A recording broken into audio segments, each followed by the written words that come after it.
Brasil. Exatamente. Simone de Beauvoir tem uma história bastante controversa e ela aliciava menores, né? Ela votava contra a pena para abusadores de crianças, escrevia em seus livros o sexo liberal, assim, e tinha uma relação duvidosa com o nazismo, né? Ela fazia parte de campanhas nazistas, nunca questionou as práticas nazistas. Isso, menina de Deus, essa Simone. Nossa, como é o nome? Simone de Beauvoir. Uma francesa. Simone de Beauvoir. Meu Deus. É pessoa boa pra você levar pra jantar na sua casa. Maravilhosa. E aí ela defendia essas pautas, né? Começou ali em 1960, mais ou menos, juntamente com outras grandes autoras importantes também.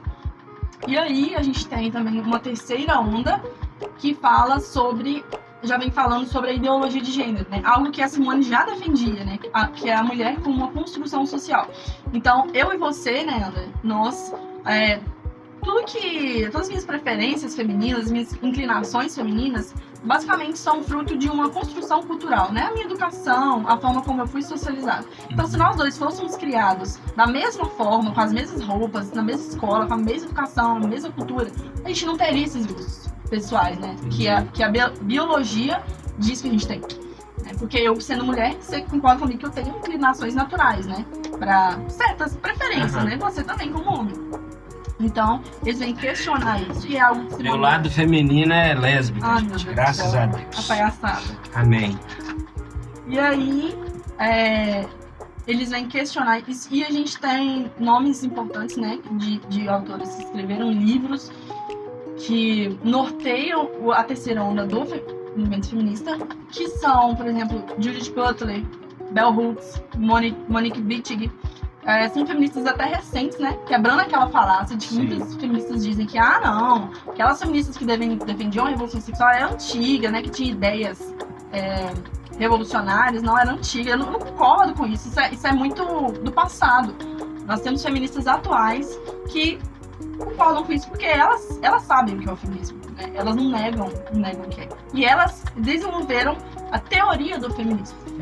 Elas acreditam realmente no feminismo e acreditam que é certo aquilo. Na verdade, elas estão corretas, né? Porque elas desenvolveram, escrevem as bases, né? Elas trazem as ferramentas de estudo. Por exemplo, eu posso ler um livro dela, né? Eu posso ler um livro delas, elas sabem o que é feminismo. Se eu concordo ou não, é outra coisa. Mas o feminismo é aquilo ali. Sim. Entendeu? Eu acredito que pra gente ver se a gente defende ou não o movimento, nós precisamos estudá-lo e ver se a gente concorda ou não. Nós não podemos, de novo, criar um feminismo pra nós. Que eu vejo que muitas meninas que se dizem feministas hoje criam, né? Um novo feminista. Um feminista, por exemplo, que não defende o aborto. Aquelas pessoas que... em alguns movimentos que tiveram, até no Brasil, que as mulheres estavam nuas, colocando a imagem da cruz no órgão genital, elas são feministas, aquela turma lá? Com toda certeza. Na verdade, essas são as feministas que eu mais respeito, porque elas não negam o que elas o movimento são, tipo elas assim, são o que elas são. Entendi. Tem até uma justificativa, né, que muitas usam, não, porque isso aí é coisa do feminismo radical. O feminismo radical sabe o que é o feminismo.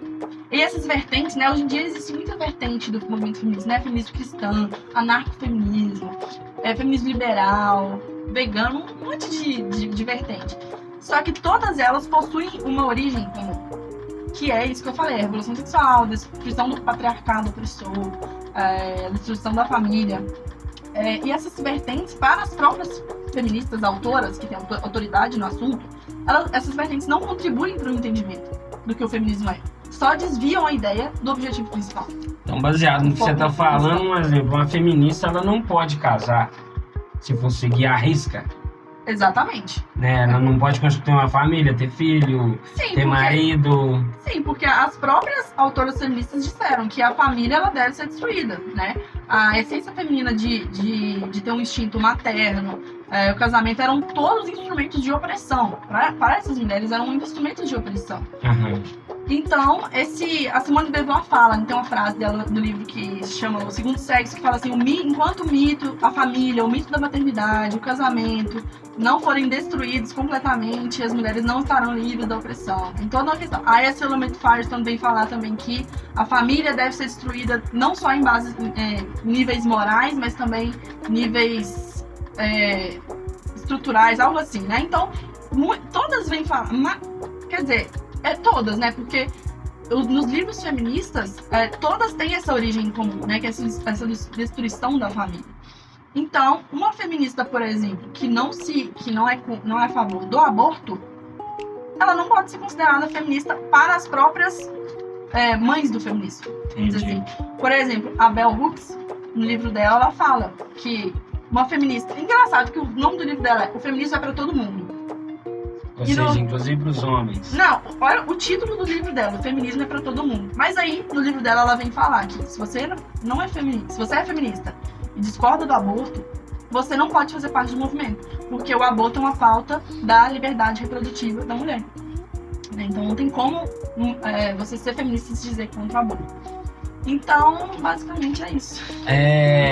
Você falou aí que muito sobre o feminismo, a questão dos direitos, né? Até abordei agora que a questão de se ela é feminista, então a feminista, vamos falar assim, raiz mesmo, porque tem, segundo você vamos falar assim do jeito que a minha galera entende mais, né? Tem um feminista raiz e tem um feminista Nutella.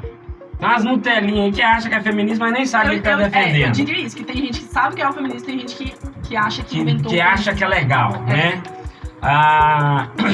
Você é uma mulher cristã, né? No início você até falou aqui pro pessoal, quem não sabe, você é da Igreja Cristã Maranata, né? Você é evangélica. Uhum. Tem como uma feminista ser cristã? Eu gosto de polêmica, pessoal. Não tem como, gente, não tem como. Sem florear, não tem como.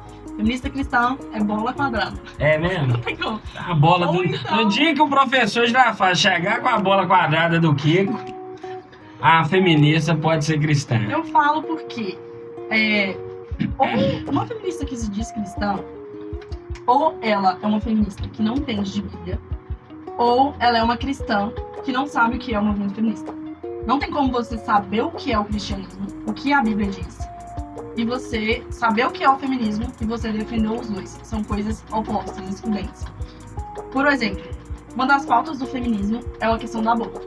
Sim. Na Bíblia diz que nós não temos controle sobre a vida, é Deus quem tira a vida, quem a dá, que filhos são herança do Senhor, que, enfim, a Bíblia condena o assassinato, porque o aborto é um assassinato. Outra pauta, né, a família. Que o feminismo é contra a família, a instituição familiar, né? E isso não sou eu que estou dizendo, essas são as próprias feministas que definiram isso. Uhum. E família para Deus é o quê? É o centro do amor, né? Uma instituição divina. Foi Deus que inventou a família, né? Exatamente. Então, as feministas rejeitam uma figura de destaque masculino. Na Bíblia nós temos uma instrução para que os homens sejam a autoridade da casa, né? Que as mulheres devem respeitar, devem se submeter à autoridade masculina, e em contrapartida, os homens deverão dar as vidas pela esposa se for preciso, devem respeitar a esposa, né, da mesma forma, né? Não estamos falando aqui de homem que trata a mulher como uma escrava, nada disso. Essa questão da submissão é algo totalmente deturpado pelas feministas. Né? E aí o feminismo rejeita essa figura masculina como autoridade. Sim. Né? Entre várias outras questões, assim. Não tem como. Tanto que quando eu me considerava feminista, eu não conseguia me considerar cristã. Não conseguia servir a Deus. Sim. Assim, falando de uma experiência pessoal, sabe? Eu não conseguia. Talvez quem lembra de mim nessa época vai lembrar que eu, inclusive, defendi o aborto. Eu falava que um embrião, por exemplo, é um aglomerado de células. É um termo que as feministas gostam muito de falar.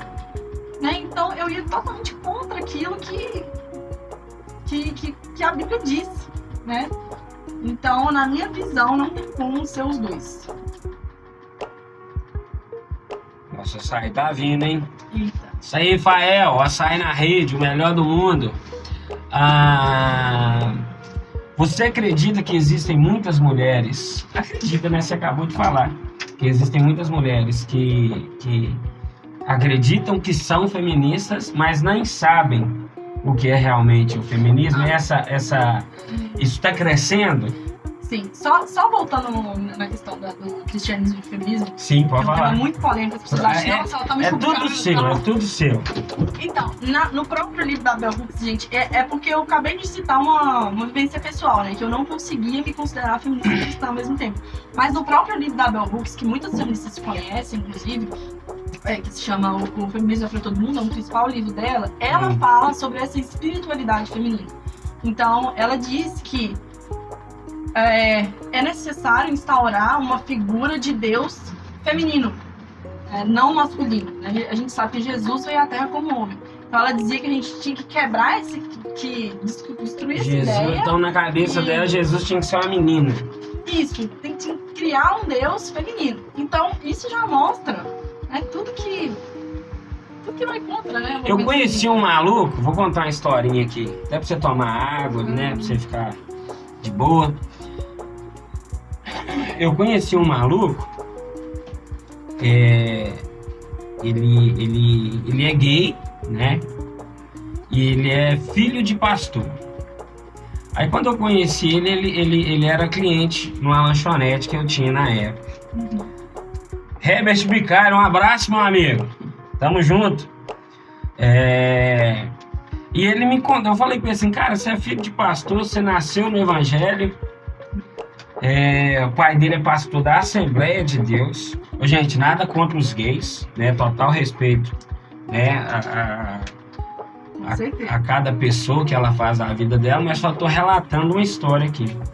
E ele me falou que na ocasião, eu falei assim, mas como é que você saiu da igreja e você tá indo, né, num caminho totalmente ao contrário daquilo que você aprendeu quando criança? Ele falou assim, hoje eu acredito numa religião onde acredita-se que tem um Deus e para ter tido Jesus tem que ter uma deusa. Então tem o Deus do universo e tem a deusa do universo. Então essa religião, me contou a história dessa religião lá. Aí, é uma heresia, né? Para nós que somos cristãos, é uma heresia. Mas eu falei com ele assim, beleza, então, digamos que essa loucura toda que você está falando aí é verdade. Por que você acreditando que Deus, sendo um macho, né? Então, tem uma fêmea que é a deusa e você tá correndo atrás de outro macho? Aí ele ficou sem resposta. Vou contar a história aqui só pra relaxar, pra Júlia tomar uma água. É muito denso, né, gente? É um tema pesado. Só pra aliviar. Qual é a sua dica para essas mulheres que hoje estão conhecendo o feminismo, que são simpatizantes do movimento? Qual é a sua dica para ela? Tipo assim, sai fora. Ou sua dica é, já que você quer entrar, conheça. O que você falaria para elas hoje? Então, o primeiro ponto é que eu incentivo as mulheres a entenderem os reais objetivos do feminismo para ver se elas concordam com aquilo ou não, né? E entender significa não acreditar naquelas pesquisas superficiais que a gente vê. Sim. Né? E aprofundar realmente. Eu tenho um e-book, não é meu, não fui eu que fiz, mas é um e-book muito completo, que fala, né, tem grandes referências dos livros feministas, dados, leis e tudo mais, falando sobre toda a história, todos os objetivos. Quem quiser pode me chamar no Instagram, é gratuito, vender não. É porque nem é meu, nem foi eu que fiz. Mas pode me chamar no Instagram que eu envio, quem tiver interesse. É muito fácil a leitura. Não dá curso. É muito fácil a leitura, né? Na verdade tem 71 páginas, mas é tranquilo para ler. E um outro conselho que eu dou é para não acreditar nessas mentiras, né? E basicamente é isso. Esse que é o conselho que eu dou. Pra pesquisar melhor sobre o assunto. Entendi. Outra coisa que eu esqueci. Vai. Meninas, mulheres que simpatizam com o feminismo. Nós não precisamos ser feministas para defender os direitos da mulher. Definitivamente não. Até porque a gente tem vários outros grupos, por exemplo, a igreja cristã, né, a igreja católica e tudo mais, defende muito o direito da mulher. Nós temos centros patrocinados, não sei se é a palavra, mas fundados por igrejas católicas, igrejas cristãs, voltadas ao atendimento e acolhimento da mulher vítima de machismo, de abuso, por exemplo.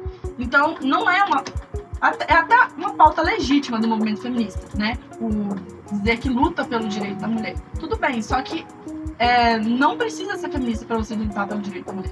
Porque o real objetivo do movimento não é esse. Não é isso. Não é porque tem pautas que realmente são importantes, afinal de contas a violência contra a mulher existe. Mas não quer dizer que é necessário ser feminista para defender esse direito, né? Eu acho que até uma pessoa normal, qualquer pessoa normal vai né? repudiar. Na verdade, qualquer pessoa em sã consciência, ela vai defender o direito da mulher. Vai repudiar agressões, abusos, tudo mais. Então, isso não é uma pauta apenas feminista, né? Entendi. E é isso o conselho que eu dou. Qual que é a sua pergunta? Você sendo mulher, você não é feminista, né? Você é uma ex-feminista. Entrevistando uma ex-feminista, meu Deus. O que você acha do machismo? Eu repudio, acho nojento. Igual eu falei, qualquer pessoa com a cabeça no lugar, com o parafuso no lugar, vai repudiar esse tipo de violência por entender que qualquer ato que fere a dignidade humana, né, como abusos, estupros, violência, não deve ser tolerado. E eu vejo que hoje em dia há uma grande confusão dessa questão do patriarcado e do machismo. Você sabe o que é machismo para vocês? Machismo para mim é que cara que acha que tá acima da mulher. Tipo assim, ele pode trair, ele pode tudo e a mulher não pode nada. Sim. Né? Como o meu pastor diz, Deus fez a mulher da costela do homem para ela ficar ao lado dele, né? Boa, legal. Se ele quisesse que a mulher ficasse debaixo dos pés dele, ele tinha feito a mulher da sola, né? Então eu acredito que o machismo é homens violentos, né? Como eu disse aqui, acho que no último podcast, a gente entrou no assunto de bebida alcoólica, né? Eu falei que eu não sou a favor da bebida, não sou contra quem bebe, mas eu escolhi não beber por ver as consequências negativas que a bebida traz em muitas famílias. Então, na minha opinião, a bebida alcoólica ela traz mais prejuízo do que benefício, né? Porque tem homens que é uma pessoa sã e é outra pessoa bêbada, que ele não tem controle, né? Então acho que o machismo também tá nisso, o cara querer bater na mulher, bate nos filhos sem necessidade. Sim. Né? Então é algo que a gente repudia. Com certeza. Hoje eu tava vendo o jornal. Chegou a sair, hein? A sair na rede. Eu tava vendo o jornal e falando de duas situações hoje. Aconteceu isso hoje. Um policial matou a mulher e suicidou. E tem uma outra situação lá que o camarada matou a mulher a facada e ele mesmo ligou pra polícia falando que matou a mulher. Aí já é um caso de feminicídio, né? Então, já que nós entramos nesse assunto, né? Nessa vibe ruim do assunto, né? A Shirley falou algo interessante, que não só violência física, mas verbal também, com certeza, Shirley. Que a violência verbal, ela machuca demais também. Mas a questão... Por que as mulheres têm tanta dificuldade de sair dessa situação? Que a gente vê dentro da sociedade, dentro das famílias, né, pessoas que a gente conhece, que você vê que ela passa por isso e ela insiste em estar naquilo. Como que essas mulheres podem conseguir sair disso, dar um basta nisso? Através dos meios que nós temos hoje, né? Hoje em dia nós temos várias delegacias especializadas em acolhimento da mulher, nós temos abrigos, ONGs, nós temos um telefone voltado apenas para as mulheres que sofrem violência doméstica. Então, nós já temos os recursos necessários, nós temos muitas leis, né, que protegem a mulher desse tipo de violência, de abuso. Então, as leis nós já temos. Agora, o fato das mulheres... Você saber se essas leis funcionam, né, gente? Isso, nós temos o problema da impunidade, infelizmente, também, né? Porque às vezes a pessoa vai lá, denuncia, aí no outro dia o cara tá solto. Né? Então é um negócio complicado. Mas a sua pergunta, né, que foi por que muitas mulheres continuam nesse lugar, né, de sofrer violência, às vezes aceitar, às vezes ter medo de denunciar. Eu acredito que por um medo também, que muitos programas já vêm incentivando a perder esse medo, né? Incentivando a denúncia totalmente segura, totalmente protetiva. E acredito por um medo, por um receio. Enfim, existem vários fatores, mas os recursos necessários eu vejo que a gente já tem. A gente já tem para proteger essas mulheres. Agora, cabe às pessoas que testemunham esse ato de violência, cabem às próprias mulheres a realizar essa denúncia. E, com certeza, não precisamos de mais leis, nós precisamos de leis que funcionem. Nós precisamos de... não precisa inventar mais lei, né? Nós já temos. Já temos, né? Já temos. Então, nós precisamos de fazer cumprir a lei mesmo, aplicar a pena naqueles maridos abusadores, né? E eu acredito que esse seja o caminho. Melhorar essa questão da segurança pública também, para que a mulher tenha mais liberdade, mais segurança de andar na rua, né? Então, são várias questões envolvidas, mas, de fato, o feminismo nada fez. Agora vamos puxar a sardinha pro lado dos homens. Porque são a minoria, mas tem uma marada aí que apanha de mulher também. Com toda certeza. Mas existe. O feminismo vai de fato. E a lei Maria da Penha, é Maria da Penha mesmo o nome da lei? Ela funciona para o homem? Então, a lei Maria da Penha... Por exemplo, naquela ocasião lá, naquela ocasião lá, que o Neymar foi acusado, mas se viu no vídeo que é a mulher que, tipo assim, batia nele, tipo, você lembra dessa história? Ah, sim, tem várias histórias. Isso. E assim, para os homens, né, que tem umas mulheres, assim, vamos falar assim, desequilibradas também. Com certeza. Na verdade, é estatístico, né, que as mulheres provocam, as mulheres são mais autoras de violências psicológicas do que homens. Na verdade, o feminismo ele tem uma mania de colocar sempre a mulher como situação de oprimida. Então, voltando àquele assunto do machismo e o patriarcado, há uma diferença nisso. As feministas dizem que elas querem destruir o patriarcado. O que seria o patriarcado? É uma estrutura social onde o homem é dominante na maioria das esferas da sociedade.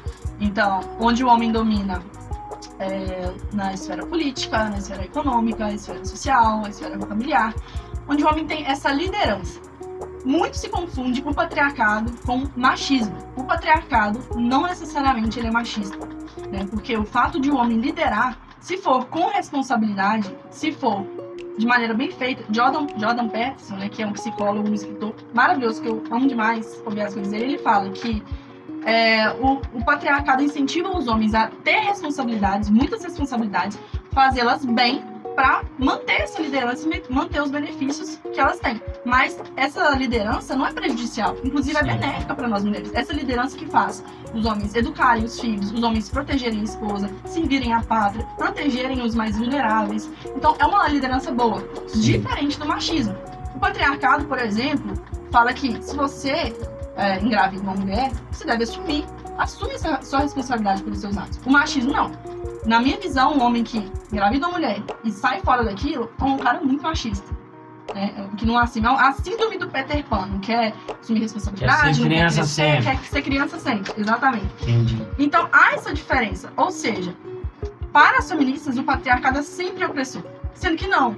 E até essa questão do homem dominar, né, do homem ser dominante na política, o homem é dominante nos cargos altos das profissões, o homem ser autoridade da casa é um recorte da realidade. Até porque o homem, ele também é maioria quando se trata de situações ruins. Então, por exemplo, o homem é a maioria nas taxas de suicídio, sabe disso?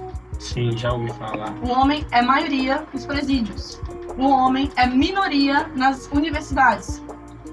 o homem tem muito mais chance de morrer em acidente de trabalho.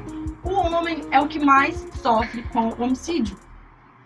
Nós temos vários exemplos de que o homem está em desvantagem em relação às mulheres e que as mulheres estão em desvantagem em relação ao homem. Então, essas desigualdades existem para os dois gêneros, para os dois sexos, e são desigualdades, né, que a feminista coloca como a mulher sempre, em toda situação, ela é oprimida. Não necessariamente. As leis, por exemplo, nós temos muito mais leis que beneficiam as mulheres do que os homens. O câncer de mama e o câncer de próstata, né, o câncer de mama e o de colo de útero, em relação ao câncer de próstata, matam igual. Para onde são destinados os maiores recursos, as maiores campanhas, os maiores programas? Para o câncer que acomete as mulheres, né? Então, hoje em dia, em muitos pontos, nós estamos em situação de privilégio. Sim, estamos em situação de privilégio em relação aos homens. E os homens estão em situação de privilégio em relação a nós. Ou seja, desde que o mundo é mundo... Essas desigualdades sempre vão existir e não necessariamente são ruins, são sociais, fatos da sociedade. Essa questão do homicídio masculino, o fato do homem sofrer muito mais homicídio, né, as vítimas de homicídio são muito mais homens, é um negócio que as feministas ignoram completamente. Como assim uma vida é mais importante que a outra? Não deve existir isso, né? Entendi. As duas vidas devem ser valorizadas. Então, por exemplo, nas leis, né? A lei do feminicídio. Se eu até falei isso no meu Instagram, mas se eu mato você, misericórdia, né? Mas, se eu cometo um crime contra o homem, a minha pena me mata menor, de raiva, né? a minha pena é menor do que se um homem cometer um crime contra mim. Ou seja, uma vida importa mais. Entendi. Pelo mesmo crime. É porque na visão deles eu sou mais forte, então se eu deixasse você me matar porque eu era fraco. Uai, mas mulheres não cometem crime? É a única... Nossa, Suzane von Richthofen, Elis Matsunaga estão, né? São indo embora, porque mulheres são igualmente cruéis do que, em relação aos homens. Um negócio que os feministas não têm dificuldade de aceitar, né? Mulheres são igualmente ruins e têm potencial de violência tanto quanto os homens. E as mulheres, elas são colocadas como vítima muitas vezes, mesmo elas estando erradas, né? Quem não lembra daquele caso da Mariana Ferrer? Você lembra desse caso da Mariana Ferrer? Não, lembro. Foi um caso que aconteceu lá em Santa Catarina. Eu lembro do caso da menina que programou lá e matou os pais dela. Como é que é o nome dela? Ah, Suzane von Richthofen. Essa. Mas eu quero citar um caso... Será que eu vou ser processado? Mas não fala mentira, né? Porque se eu fosse algum homem de lei, sabe o que eu fazia pra essa Suzana aí? Eu colocava ela num quartinho, ia pegar um camarada que sabe fazer esses bonecos de cera, ia fazer um boneco de cera do pai dela e da mãe dela, uma iluminação só nos dois assim, e põe ela lá no quarto escuro. Aí fica aí morfando olhando pros dois bonecos. É tortura danada. Como é que mata um pai e uma mãe? Não pode entender isso, não? Inconcebível. Nossa, sem base. Mas essa situação de mulheres que acusam os homens de estupro, as mulheres acabam com a vida dos homens e não são punidas por isso. Não é uma lei que protege o homem então você tá falando injustamente acusado de estupro. Digamos que você me acusa. Nunca encostei em você, você vai e me acusa. Eu vou acabar com a sua vida. E se a justiça descobrir que você tá mentindo, você não é punida por causa disso. Não. Isso não pode. Só não. É o caso de várias mulheres que já fizeram isso, né? Então, por exemplo, a Mariana Ferrer, ela supostamente foi estuprada lá numa boate lá em Santa Catarina. Acabou com a vida do cara. Imediatamente o tribunal da internet defendeu essa menina, abraçou essa menina, né? E quem ousasse questionar a falta de prova, porque depois foi comprovado que ela não tinha prova. Que ela inventou que... eu lembro vagamente a história. O negócio de entrar no carro, tava na festa, né? Um negócio assim. Tipo assim. Mas a Gabriela Prioli, sabe quem é? Uhum. Então, ela foi falar que... Não, gente, peraí. Não é por aí. Vamos esperar um pouco. Vamos dar a nossa opinião, assim, sem saber. Vamos esperar as provas. Vamos esperar a audiência. Ela foi rechaçada. Diz ela que nunca recebeu tanta mensagem de ódio na vida dela. Inclusive de feministas. Principalmente feministas. Porque você precisa concordar com o que elas acreditam. Qualquer mulher com ideias opostas ou ideias divergentes, elas não toleram, né? Então, ela foi massacrada pelo próprio movimento feminista. E mais tarde foi descoberta que a Mariana Ferrer estava mentindo. 3 horas de audiência, eu vi as 3. A menina não respondia uma pergunta, não tinha prova, enviou a prova lá pra... Cuxixi, né? Censurar. E é isso. Então as mulheres, elas há uma premissa de que elas estão sempre certas, sendo que não. Não é bem por aí. O direito ao divórcio foi uma conquista feminista? Ou isso também não? Nada que nós temos hoje. Nada que nós temos hoje foi uma conquista feminista. Porque você falou no início, mas né, tô deixando, tô tentando voltar pra ver se a feminista conquistou alguma coisa, você não conquistou nada. Pode desistir, meu cara. Primeiro que divórcio não é uma conquista. É um escape ali para um problema que existe. Sim. Então ninguém faz festa de divórcio, a gente faz festa de casamento.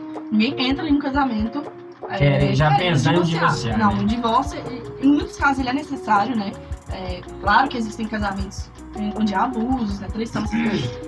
Mas o divórcio, ele sempre existiu. Lá na Bíblia mesmo, Moisés já distribuía cartas de divórcio.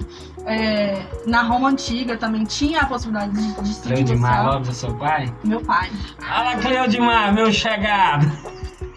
Meu pai. E aí, aqui no Brasil, por exemplo... É isso mesmo, Cleudimar.